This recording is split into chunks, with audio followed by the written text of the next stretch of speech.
마음을 울컥하게 만드는 그런 귀한 찬양 드리게 돼서 너무 감사하고 감동을 줍니다. 감사드립니다. 특별히 오늘 그 본문의 이 말씀 먼저 제목을 한번 얘기해 볼까요? 다 같이 시작.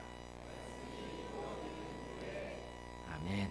말씀이 이루어지는 교회, 하나님의 약속의 말씀이 성취되는 그러한 교회로 우리 은행교회가 2018년 한 해 견고히 세워지기를 주님의 이름으로 간구합니다. 특별히 이 말씀은 제가 여러분들에게 처음 여러분들을 만나서 했던 그러한 설교 말씀입니다. 저도 한 1년 이렇게 지나 보면서 사실 이 말씀이 저의 이 땅에서 삶의 존재 이유가 아니겠나라는 생각이 듭니다. 에스라가 여호와의 율법을 연구하여 준행하며 율례와 규례를 이스라엘에게 가르치기로 결심하였었더라. 사실 이것이 이 구절이 제 개인적으로 이 땅에 목회자로서 존재하는 그 존재 이유요. 이 말씀이 제 인생의 그 중심을 잡아주는 그러한 말씀입니다. 그런데 이제 우리가 이 에스라서를 볼 때 특별히 이 학사 에스라가 등장하는 그 구절이 뭐 1장부터 등장하는 것이 아니고 오늘 우리가 읽었던 이 7장에서 에스라라고 하는 이름이 처음 등장합니다. 그러니까 에스라서가 실상은 1장부터 10장밖에 안 되는데 에스라가 등장하는 곳은 7장부터 10장까지예요. 그러니까 7, 8, 9, 10 4장밖에 되지 않고 1장부터 6장에는 전혀 에스라의 이름이 등장하지 않습니다. 그러면 1장에서 6장까지 등장하는 그 내용이 뭐라고 했습니까? 이렇게 갑자기 침묵을 하면 제가 무안하잖아요. 1장부터 6장까지 등장하는 것은 스룹바벨에 의해서 성전이 완공되어지는 그러한 내용을 담고 있습니다. 언젠가 제가 이 헤로도투스라고 하는 사람이 쓴 그 역사라고 하는 책을 봤는데 그 안에 이제 페르시아 전쟁사의 그 내용이 기록이 되어 있어요. 굉장히 재밌습니다. 우리 학생들은 반드시 그 헤로도투스가 역사의 아버지라고 일컬어진 사람이잖아요. 그 사람이 쓴 책들을 읽어보면 굉장히 유익하리라 생각이 듭니다. 그 가운데 우리가 성경을 통해서 접하지 못하는 페르시아라고 하는 나라의 그 역사를 또 그 왕들의 그 역사를 살펴볼 수가 있어요. 이 페르시아 성경에 보면은 메데 바사 이렇게 표현이 되어 있는데 사실상 왜 메데 바사라고 이렇게 이야기했냐면은 이 메디아와 페르시아라고 하는 두 나라를 합친 말이에요.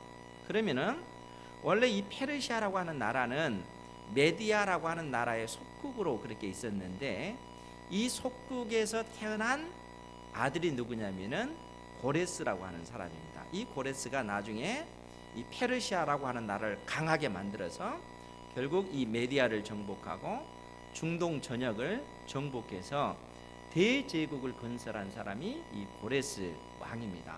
그런데 이 고레스 왕이 북방의 한 민족을 치다가 거기서 전사하고 말아요. 이 고레스 왕도 그 나라의 여왕에 의해서 목배임을 당해서 죽음을 당했습니다. 대제국을 이룬 이 고레스도 그렇게 죽음을 당했어요. 그 다음에 그의 아들 캄비세스가 왕이 됐는데 이 아들도 한 그 7년 정도 왕위에 있다가 애굽을 점령하고 나서 돌아오는 길에 파상풍에 걸려서 또 죽게 돼요. 그래서 이 캄비세스라고 하는 왕은 성경에는 등장하지 않아요. 그래서 그 밑에 7명의 그 현자들 7명의 장수들로 구성된 그 모임이 있는데 그 모임의 장수 중에 한 명이 다리오라고 하는 사람이었어요. 이 사람이 7명이 추대를 한 거예요.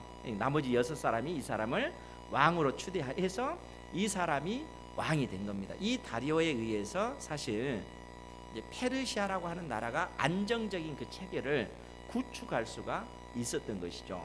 그리고 그 다리오가 낳은 아들이 누구예요? 아하스웨로라고 하는 아들이에요. 아하스웨로 하면은 우리가 그 에스더를 잘 알잖아요. 에스더가 나중에 이 아하스웨로의 그 아내가 돼서 왕비가 되지 않습니까? 그리고 이 아하스웨로의 아들이 아닥사스다. 이렇게 이제 그 페르시아 나라가 그렇게 이 왕들이 이어져 오는 것입니다. 그런데 우리가 이 에스라서를 보면 특별히 에스라서 1장에 스룹바벨이 등장하게 되는데 이 스룹바벨이 왜 이 페르시아라고 하는 나라에서 약속의 땅 이스라엘로 돌아올 수 있었는가 하면 페르시아라고 하는 대제국을 건설했던 고레스가 이스라엘 백성뿐만 아니라 모든 민족들은 자기의 고향, 자기 나라로 돌아가도 된다라고 하는 정책을 폈기 때문에 돌아올 수가 있는 것입니다. 물론 그 배후에서는 하나님께서 고레스의 마음을 움직이셔서 이스라엘 백성들이 돌아오도록 한 거죠. 그래서 1차로 돌아온 사람들이 스룹바벨과 그 많은 무리들이에요. 그리고 2차는 누구예요? 2차는 에스라가 등장하는데 1차로 돌아온 이 스룹바벨이 돌아올 때는 그냥 돌아온 것이 아닙니다. 그 사람들이 사실은 이 바벨론 땅에서 정착하고 살고 있는 상황인데 돌아올 때는 그냥 돌아온 것이 아니라 나름대로 그 사명 의식을 가지고 그들이 돌아오는 거예요. 그러면 어떤 의식이냐면 어떻게 하면 무너진 하나님의 나라를 재건할 것인가. 이것이 그들의 가장 중요한 사명이었습니다. 왜냐하면 이때 당시 이스라엘은 이미 멸망당한 상태고 페르시아라고 하는 나라의 속국으로 있는 상태이기 때문에 그들이 1차로 약속의 땅으로 돌아온다 할지라도 여전히 이스라엘은 페르시아의 속국이에요. 정치적으로 그렇게 속국인 것이죠. 이런 가운데서 어떻게 무너진 하나님 나라를 재건할 것인가? 그것은 하나님의 집 성전을 재건하는 그 길밖에 없다. 이렇게 생각을 한 겁니다. 그래서 스룹바벨이 성전을 짓기 위해서 모든 에너지를 쏟아부어서 결국 성전을 완공했다는 거예요. 그것이 이 에스라서 1장부터 6장까지의 그런 내용이에요. 그러면은 이러한 내용이 있고 나서요. 그 다음에 보면 우리가 에스라서 7장 6절부터 봤는데 여기에 보면은 드디어 이제 에스라가 등장하는데 6절 말씀에 뭐라고 표현이 되어 있냐면 우리 같이 한번 볼게요. 6절 시작. 이 에스라가 바벨론에서 올라왔으니 그는 이스라엘의 하나님 여호와께서 주신 모세 율법에 익숙한 학자로서 그의 하나님 여호와의 도우심을 입음으로 왕에게 구하는 것은 다 받는 자이더니. 아멘. 이 에스라라고 하는 사람은 아닥사스다 왕에게 그야말로 총애를 입고 있는 사람입니다. 더더구나 하나님의 말씀 율법에 대해서 능통한 학자이기 때문에 하나님을 경외하고 또 하나님 앞에 믿음으로 간구할 때 하나님께서 그의 모든 기도를 다 응답해 주신다는 거예요. 그런데 여러분 생각해 보십시오. 만일 에스라가 아닥사스다 왕 밑에 있게 되면 그 땅에서 그는 그야말로 세상적인 말로 얘기하면 부귀 영화를 다 누릴 수 있는 그런 위치에 있습니다. 그런데 예루살렘은 어떤 상태냐면은 폐허가 된 상태예요.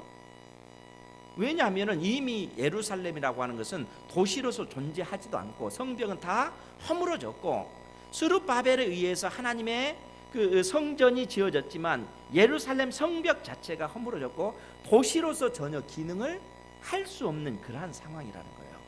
그러니까 정신이 온전하게 박힌 사람은 돌아오려고 하지 않아요. 그런데 에스라는 돌아오려고 하는 거예요. 왜 그럴까요? 더더구나 우리가 10절 말씀 우리가 봤잖아요. 10절 말씀 먼저 같이 한번 볼까요? 시작. 에스라가 여호와의 율법을 연구하여 준행하며 율례와 규례를 이스라엘에게 가르치기로 결심하였었더라. 아멘. 에스라가 예루살렘으로 돌아오려고 결심한 이유는 뭐냐면 하나님의 백성 이스라엘에게 여호와의 말씀을 내가 부지런히 연구하고 그 말씀을 내가 먼저 준행하고 그 말씀을 하나님의 백성들에게 가르치겠다, 이런 결단을 한 거예요. 왜 그럴까요? 왜 에스라는 자기가 누릴 수 있는 그 모든 지위나 부귀 영화 다 버리고 폐허가 되다시피 한 이 예루살렘으로 돌아오려고 하는 걸까요? 거기에는 무너진 하나님의 나라를 재건하는 이 사명을 에스라 역시 감당해야 되겠다라는 그 의식이 있기 때문에 그렇습니다. 그런데 여러분 생각해 보세요. 이미 스룹바벨에 의해서 하나님의 성전이 지어졌단 말이에요.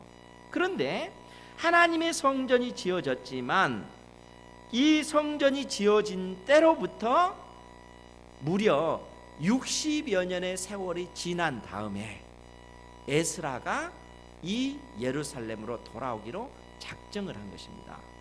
즉 무슨 얘기냐면은 스룹바벨에 의해서 성전이 완공될 때는 그 다리오 왕 때 완공이 됐습니다. 그리고 완공돼서 약 60년의 세월이 흐르니까 다리오 다음에 어떤 왕이라고요? 아하수에로.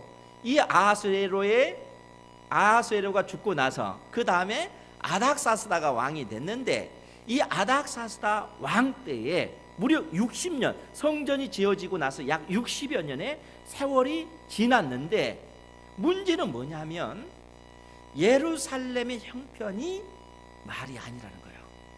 왜 그럴까요?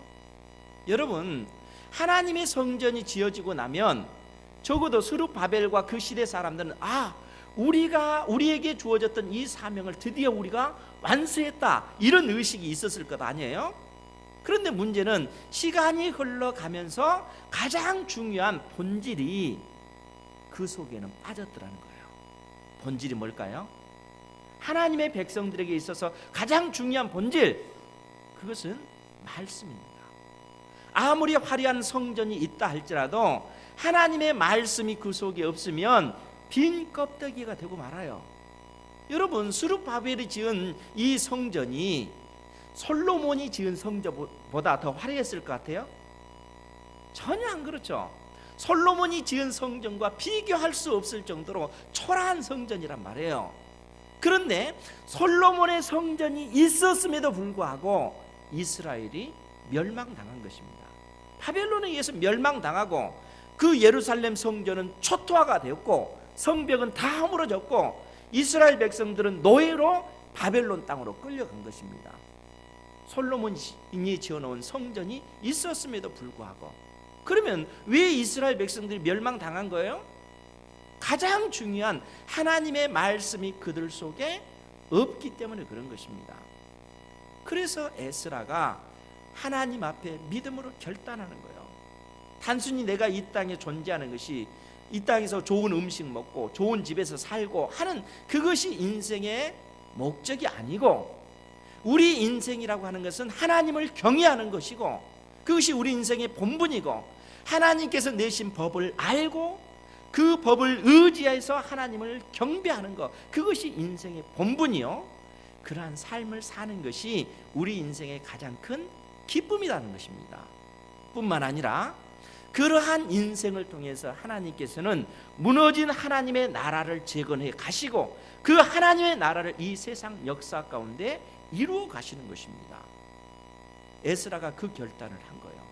그래서 내가 예루살렘에 가서 내가 부지런히 하나님의 말씀을 연구하고 이 말씀을 다른 누구보다 내가 먼저 준행하고 이 말씀을 하나님의 백성들에게 가르쳐야 되겠다, 이 결단을 한 것이죠. 대단하지 않습니까? 이러한 결단이 여러분들의 10년 가운데 임하기를 주님의 이름으로 축복합니다. 에스라는 그러한 사람이에요. 그러한 믿음의 사람이에요. 단순히 말로만 한 것이 아니라 그의 삶 자체가 사실 그러한 믿음의 삶으로 결단하는, 믿음으로 행해 나가는 그러한 삶이었다는 거예요. 어떻게 알 수 있을까요?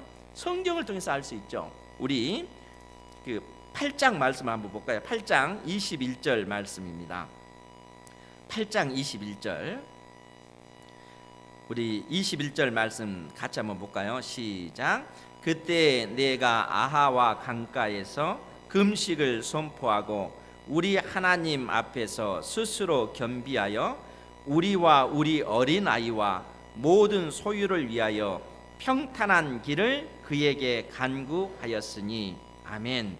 지금 에스라가 바벨론에서 이 예루살렘으로 돌아오기 직전에, 지금 이 예루살렘으로 돌아오기 위해서 많은 사람들을 모았잖아요. 그리고 그 사람들은 자기의 모든 재산들, 어린 자녀들 다 챙겨가지고 이제 이 예루살렘으로 와야 돼요. 그런데 그 길이 수천 킬로가 되는 거예요. 1,100 킬로가 됩니다. 그런데 이 길을 오면은 그 길이 평탄할까요? 아니죠. 높은 산이 있고 낮은 골짜기가 있고 강이 있고 사막이 있고, 가장 무서운 이스라엘 백성들을 대적하는 원수의 세력들이 그들의 생명을 노리고 있다는 거예요. 그러면 어떻게 해야 되겠어요? 이 문제 때문에 에스라가 아하와 강가에서 금식을 선포하고 하나님 앞에 스스로 겸비하여 우리와 우리 어린아이와 모든 소유를 위하여 하나님 평탄한 길을 주십시오. 금식을 선포하고 기도했다는 거예요. 그러면 여러분 생각해 보세요. 지금 에스라는 아닥사스다 왕에게 총애를 받는 그러한 사람입니다. 아닥사스다 왕에게 보병과 마병을 우리에게 좀 주십시오 요청하면 왕이 주지 않을까요? 왕이 줍니다. 그런데 에스라는 그렇게 선택하지 않았습니다. 왜 그럴까요? 22절 말씀이에요. 22절 말씀 같이 봅니다. 시작.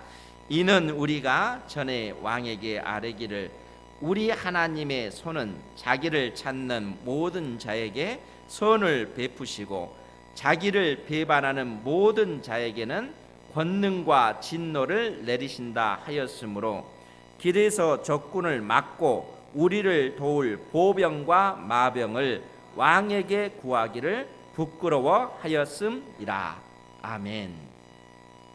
지금 에스라가 왜 아닥사스다 왕에게 보병과 마병을 구하지 않았는가? 그것은 이 아닥사스다 왕에게 에스라가 당당하게 우리 하나님은 하나님을 경외하고 하나님을 온전히 섬기고 전심으로 하나님을 의지하는 자는 하나님께서 결코 외면치 아니하시고 강한 팔로 그를 붙드셔서 보호하신다. 아닥사스다 왕에게 당당하게 그렇게 하나님에 대해서 자랑을 했다는 거예요. 그런데 지금 어려운 상황이 처한 거예요. 그러면은 이러한 어려운 상황이니까 하나님은 보이시지 않으니까 왕에게 도움을 구해야 되겠다 이렇게 생각했을까요? 그렇지 않다는 거예요. 우리 하나님이 그런 분이시라는 것을 에스라는 믿고 있었고 왕에게 도움을 구하는 것 이 자체를 수치스럽게 생각했다는 거예요. 이건 이 에스라가 하나님 앞에 믿음으로 그렇게 결단하는 거예요. 세상에 도움을 받는 것, 왕에게 도움을 받는 것, 이것은 내가 하나님의 이름을 먹칠하는 것, 이름을 모욕하는 것이다. 이것은 수치스러운 것이다.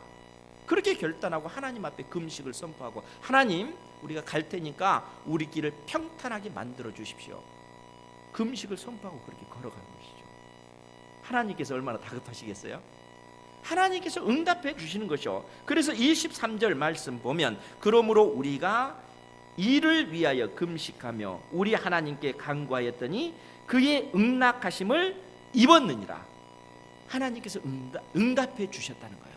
뿐만 아니라 31절 말씀에도 그 표현이 되어 있죠. 같이 한번 볼까요? 31절 시작. 첫째 달 12일에 우리가 아하와 강을 떠나 예루살렘으로 갈새 우리 하나님의 손이 우리를 도우사 대적과 길에 매복한 자의 손에서 건지신지라. 아멘. 우리 하나님의 손이 우리를 도우사 대적과 길에서 매복한 자의 그 손에서 하나님께서 에스라 일행을 보호해 주셨다는 거예요. 대적을 파하시고 이스라엘 백성, 하나님의 택한 백성들을 보장해 주시는 것입니다. 왜 이런 일이 벌어지는 거예요? 믿음으로 행해 나가기 때문에 그렇습니다. 하나님은 살아계신 분입니다. 하나님을 의지하고 믿음으로 선포하고 행해 나갈 때 하나님의 능력의 그 역사는 그 믿음대로 이루어질 줄 믿습니다. 살아계신 분이기 때문에 그런 거예요. 그러니까 여러분들의 인생 가운데 혹시라도 그러한 문제가 있으면 그야말로 목숨 걸고 하나님 앞에 기도하십시오. 하나님께서 함께 해 주셔야 됩니다. 하나님께서 응답해 주십시오. 믿고 행해 나갈 때 하나님께서 우리를 위해서 우리의 믿음을 통해서 능력을 베푸시는 것입니다. 그러한 은혜를 에스라는 경험한 거예요. 그러니까 말로만 내가 하나님의 말씀을 연구하고 그 말씀을 내가 준행하고 그 말씀을 가르치겠다, 말로만 그런 것이 아니라 그가 연구한 그 말씀을 의지해서 믿음으로 순종하는 그러한 길을 에스라는 걸었던 것입니다. 그 믿음을 하나님께서 기뻐 받으신 것이죠. 그리고 그 에스라가 예루살렘에 도착했을 때 과연 이스라엘 백성들의 그 상황이 어떠한지 9장 말씀이 표현해 주고 있습니다. 우리 에스라서 9장 1절 2절 말씀을 우리가 같이 보겠습니다. 시작. 이 일 후에 방백들이 내게 나와 이르되 이스라엘 백성과 제사장들과 레위 사람들이 이 땅 백성들에게 떠나지 아니하고 가나안 사람과 헷 사람들과 브리스 사람들과 여부스 사람들과 암몬 사람들과 모압 사람들과 애굽 사람들과 아모리 사람들의 가증한 일을 행하여 그들의 딸을 맞이하여 아내와 며느리로 삼아 거룩한 자손이 그 지방 사람들과 서로 섞이게 하는데 방백들과 고관들이 이 죄에 더욱 으뜸이 되었다 하는지라. 아멘. 이것이 지금 이스라엘의 영적인 상태입니다. 더더구나 이러한 죄를 짓는데 앞장선 사람들이 누구냐면은 방백들과 고관들, 이스라엘 백성들의 지도자예요. 그러면은 그들이 범한 죄가 어떤 죄입니까? 그 땅에 사는 가나안 족속들, 이방 족속들과 통혼하는 것이죠. 그들의 딸들을 데려다가 우리의 며느리 삼고 우리의 딸들을 그들에게 주어서 그들의 며느리가 되게 하는 겁니다. 그러면 이것이 왜 죄입니까?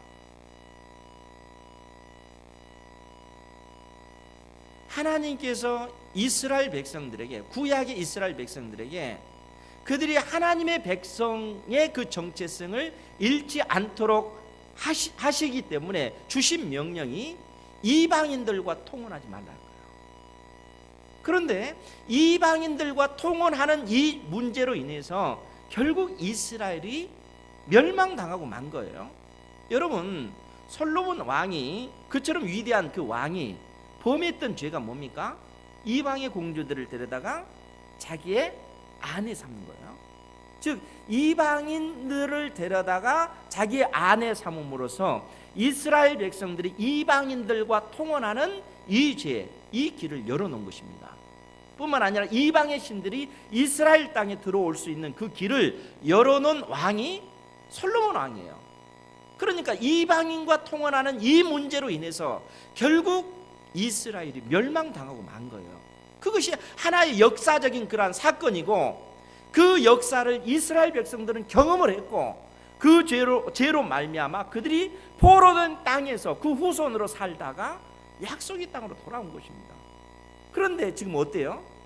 그들이 동일한 죄악을 동일하게 반복하고 있는 그러한 모습을 보여주고 있는 것입니다. 이러했을 때 에스라의 그 마음이 어떠했겠어요?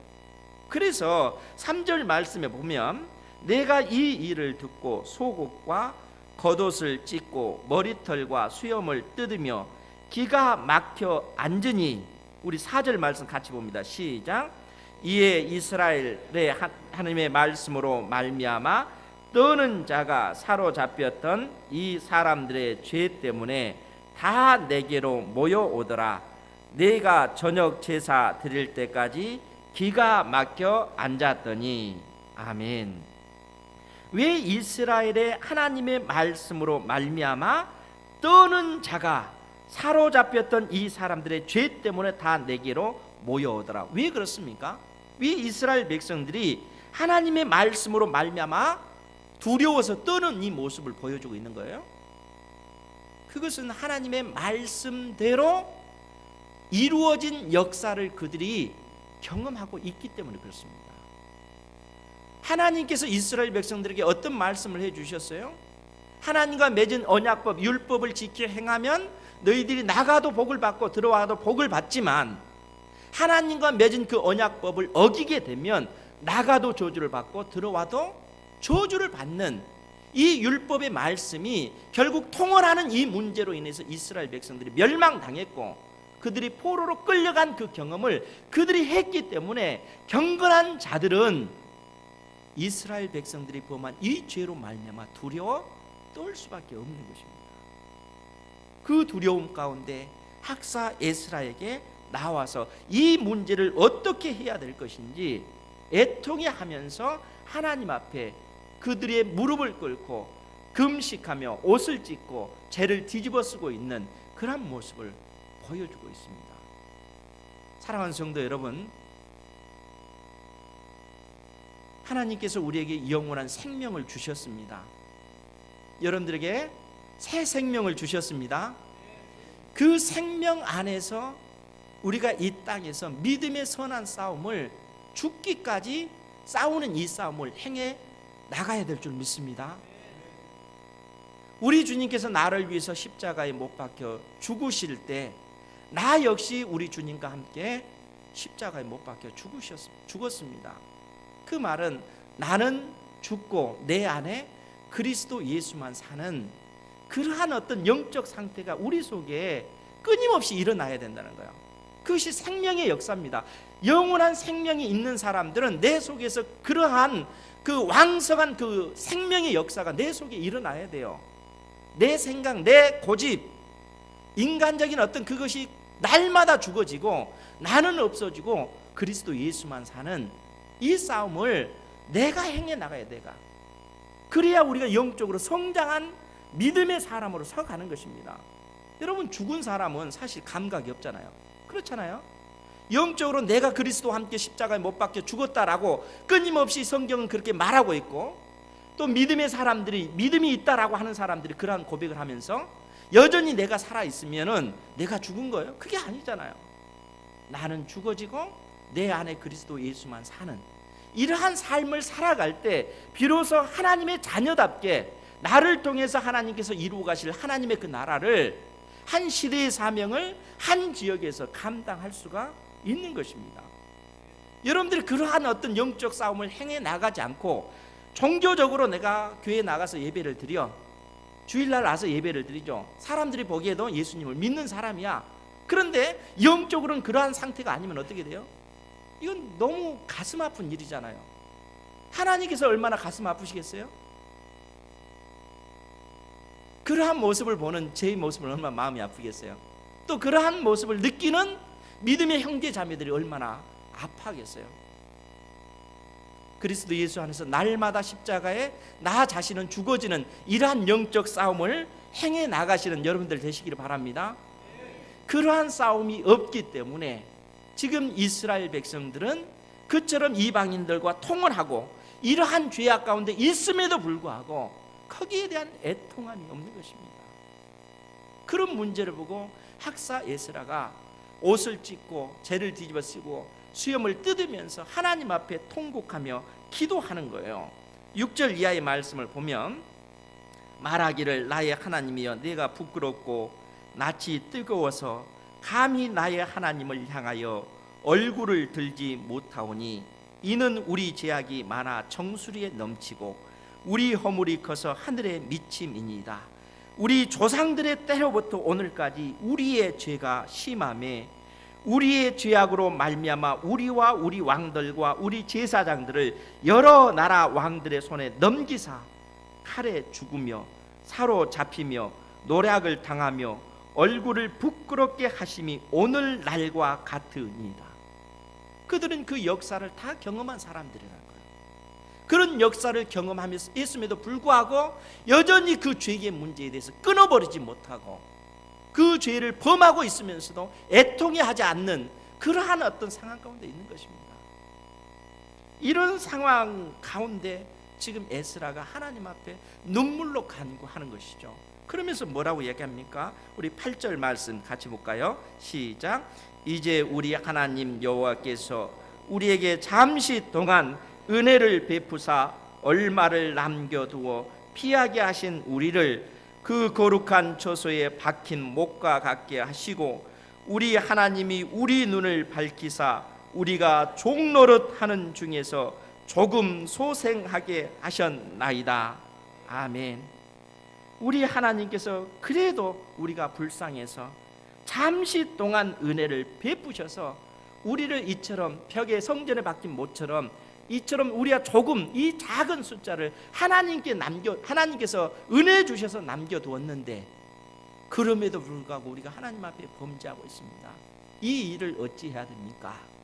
통곡하고 기도하는 그러한 모습입니다.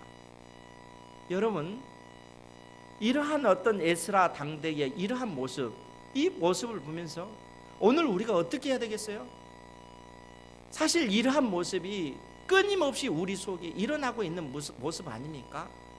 우리가 한국 교회를 위해서 기도하고 주님 핏값으로 세우신 교회들을 위해서 기도하면서도 여전히 그 교회의 한 일원으로서 한국 교회가 범한 죄악 가운데 우리 역시 동일하게 그 가운데 있다는 거예요. 그러니까 다른 어떤 교회의 문제가 아니라 그것은 결국은 내 문제예요, 내 문제. 그리스도 예수 안에서 내 문제라는 거예요. 그러면 어떻게 해야 되겠어요? 이 문제로 인해서 우리가 함께 아파하고 함께 고통하고 함께 하나님께서 은혜를 부어주실 것을 간구해야 될 줄 믿습니다. 이처럼 에스라가 기도할 때 그러한 에스라를 바라보고 10장 2절 말씀에 보면 엘람 자손 중 여히엘의 아들 스가냐가 에스라에게 이르되 우리가 우리 하나님께 범죄하여 이 땅 이방 여자를 맞이하여 아내로 삼았으나 이스라엘에게 아직도 소망이 있나니 우리 3절 말씀 같이 봅니다. 시작. 곧 내 주의 교훈을 따르며 우리 하나님의 명령을 떨며 준행하는 자의 가르침을 따라 이 모든 아내와 그들의 소생을 다 내보내기로 우리 하나님과 언약을 세우고 율법대로 행할 것이라. 아멘. 스가냐가 그 통곡하며 기도하고 있는 에스라에게 와서 아직 우리에게 소망이 있습니다. 우리가 이 죄악된 그 길에서 돌이키겠습니다 라고 이야기하는 겁니다. 지금 이방인 아내들을 맞아들였고 그 사이에 그 자녀들도 있지만 그 아내들을 또 그 가운데 태어난 소생들을 다 내보내겠습니다. 그리고 하나님과 다시 언약을 체결하고 언약 갱신을 통해서 우리가 하나님의 그 율법대로 지켜 행하겠습니다. 앞장서 주십시오. 우리를 새롭게 이 결단 가운데 나아가도록 이끌어 주십시오. 당신의 말에 절대적으로 우리가 순종하겠습니다. 스가냐가 그렇게 이야기를 합니다. 그래서 에스라가 뭐라고 해요? 좋다. 그러면 우리 7절 이하의 그 내용이죠. 7절 이하. 우리 그 부분 한번 보죠. 7절 8절 같이 봅니다. 시작. 유다와 예루살렘에 사로잡혔던 자들의 자손들에게 공포하기를 너희는 예루살렘으로 모이라. 누구든지 방백들과 장로들의 훈시를 따라 3일 내에 오지 아니하면 그의 재산을 정몰하고 사로잡혔던 자의 모임에서 쫓아내리라 하매. 아멘. 그래서 에스라가 결단하는 거예요. 너희들이 범죄한 그 이스라엘 백성들은 다 예루살렘에 3일 이내로 다 나와라. 만일 나오지 않으면 그들의 모든 재산을 다 빼앗고 그들을 쫓아내겠다. 이렇게 선포를 하는 겁니다. 수많은 이스라엘 백성들이 예루살렘으로 다 몰려들죠. 하필 그날 엄청나게 비가 쏟아내립니다. 이 비 가운데 9절 말씀에 보면 뭐라고 표현이 됐냐면 유다와 베냐민 모든 사람들이 3일 내에 예루살렘에 모이니 때는 9째 달 20일이라 무리가 하나님의 성전 앞 광장에 앉아서 이 일과 큰 빛 때문에 떨고 있더니 엄청난 빛 가운데 그들이 맞으면서 또 그들이 하나님 앞에 범한 이 죄로 인해서 온몸이 떨고 있는 그러한 모습이죠. 그러할 때 10절 말씀에 보면 제사장 에스라가 일어나 그들에게 이르되 너희가 범죄하여 이방 여자를 아내로 삼아 이스라엘 죄를 더하게 하였으니 이제 너희 조상들의 하나님 앞에서 죄를 자복하고 그의 뜻대로 행하여 그 지방 사람들과 이방 여인을 끊어버리라, 이렇게 선언하는 겁니다. 그런 가운데 이 지도자들이, 방백들이 나와서 이 일은 정말 중요한 문제고 2, 3일 내로 해결할 수 없는 문제이기 때문에 우리에게 기한을 주십시오. 그렇게 해서 죄를 범한 사람들의 명단과 그 죄상을 낱낱이 다 파악을 했는데 무려 3개월 동안 이 작업을 한 거예요. 3개월 동안 하고 나서 이방 여인들, 그 가운데 태어난 자녀들을 다 내보내는 거예요.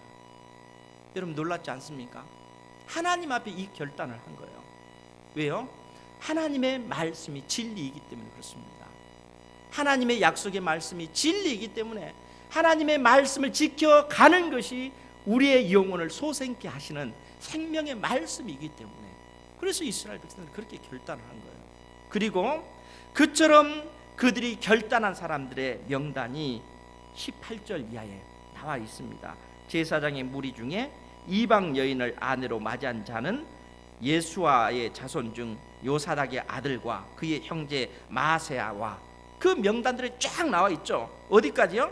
44절까지. 우리 44절 말씀 같이 볼까요? 시작. 이상은 모든 이방 여인을 아내로 맞이한 자라. 그 중에는 자녀를 낳은 여인도 있었더라. 아멘. 그러면 이 이름들을 왜 뻔뻔스럽게 이렇게 기록해 놓고 있어요? 다 범죄한 사람들의 그 명단 아니에요, 알고 보면. 그런데 이 명단들을 다 기록해 놓고 이상은 모든 이방 여인을 아내로 맞이한 자라. 그런데 그처럼 그들이 하나님 앞에 범죄했던 그 사람들이 하나님의 약속의 말씀을 의지하여 믿음으로 결단하고 그의 아내와 그 가운데 태어난 자녀들을 다 내보내는 엄청난 그 고통 가운데 그 신앙적인 결단을 한 것입니다. 결국 이들이 비록 연약해서 하나님 앞에 범죄했다 할지라도 그 죄를 깨닫고 하나님의 말씀에 의지해서 돌이켜서 하나님 앞에 다시 믿음으로 섰을 때 하나님께서는 그 사람들의 이름을 하늘나라에 기록해 놓고 있는 겁니다. 생명책에 기록해 놓고 있잖아요. 성경에 이 사람들의 명단을 기록해 놓고 있잖아요. 즉 이 사람들을 통해서 한 시대 무너졌던 하나님의 나라를 재건하는 이 일을 이 사람들이 감당했다는 사실입니다. 놀랍지 않습니까? 무너진 하나님의 나라를 어떻게 재건할 것인가? 화려하게 성전을 지으면 그 무너진 나라가, 하나님의 나라가 재건될 것인가? 그게 아니라는 거예요. 하나님의 백성들이 철저하게 하나님의 말씀이 무엇인지 연구하고 그 말씀을 준행하고 그 말씀을 가르치는 일들을 감당해 나갈 때 비로소 무너져가는 하나님의 그 나라를 다시 재건해 갈 수가 있는 것입니다. 우리 한국교회에 수많은 어떤 여러 가지 문제들이 있잖아요. 그 문제로 인해서 우리가 애통해하면서 바라보고 하나님 앞에 은혜를 구해야 될 것입니다. 우리 은행교회의 문제도 역시 마찬가지요. 우리 은행교회 하나님께서 은혜를 부어주셔서 진리의 말씀을 부지런히 연구하고 그 말씀을 누구보다 먼저 제 자신이 준행해 나가고 그 말씀을 가르치고 선포하는 그 일들을 행해 나갈 때, 그 말씀을 통해서 우리의 심령이 나날이 새로워질 때 비로소 하나님의 나라가, 무너져가는 하나님의 나라가 재건되어지는 것입니다. 이 사명을 감당하시기를 주님의 이름으로 축복합니다. 우리 은행교회가 세워진 그 목적, 우리 원로 목사님을 통해서 수많은 성도들이 30여 년 동안 피땀 흘려가면서 기도하면서 세웠던 이 교회가 하나님 앞에 의미 있고 가치 있게 세워지려면 결국 하나님의 말씀으로 돌아가야 됩니다. 다른 데 있는 게 아니에요. 하나님의 말씀을 부지런히 그래서 배우셔야 되고, 부지런히 이 말씀을 여러분들의 살이 되고 피가 되도록 여러분들이 묵상하셔야 되고, 그 말씀을 말씀대로 순종해 나갈 때 하나님께서는 여러분들을 통해서 일하시는 것입니다. 하나님께서는 우리 은행교회를 통해서 일해 가시는 거예요. 2018년 한 해 하나님께서 우리에게 기회를 다시 주셨습니다. 말씀이 이루어지는 교회, 하나님께서 우리에게 주신 약속의 말씀이 성취되는 교회, 사람이 아니라 주님께서 말씀하신 그 말씀이 믿는 자를 통해서 역사하는 교회, 그러한 교회가 되어지도록 여러분들이 믿음으로 기도하시고 이 사명 감당하시는 여러분들 되시기를 주님의 이름으로 축복합니다. 기도하겠습니다. 자비하신 아버지 하나님, 하나님의 생명의 말씀이 이루어지는 교회로 우리 은행교회가 견고히 세워져 갈 수 있도록 은혜 내려 주시옵소서. 무엇보다도 교육자들이 먼저 하나님의 말씀을 부지런히 연구하고 그 말씀을 준행하고 그 말씀을 가르칠 수 있도록 해주시고, 선포된 그 말씀을 통하여 성도들의 그 심령 가운데 새 생명의 역사가 일어나서 나 자신은 날마다 죽어지고 내 안에 그리스도 예수만 사는 은혜를 입게 하여 주옵소서. 예수님의 이름으로 기도하옵나이다. 아멘.